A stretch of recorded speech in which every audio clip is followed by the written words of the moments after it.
আপনাদের সঙ্গে সুন্দর একটি জিনিস শেয়ার করব।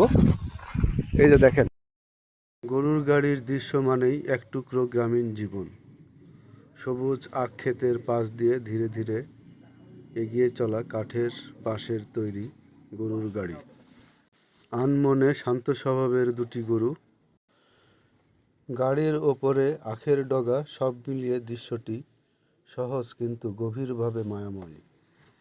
গরুর গাড়ির খটখট কচকচ শব্দে যেন গ্রাম বাংলার চিরচেনা সুর বাজে। এ যেন এক অন্যরকম অনুভূতি।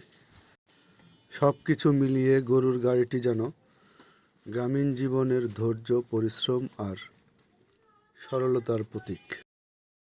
আধুনিকতার ভিড়ে এই দৃশ্য চোখে পড়লে মনে হয় সময় এখানেই একটু থেমে আছে, আর মন ভরে যায় শান্ত এক অনুভূতিতে।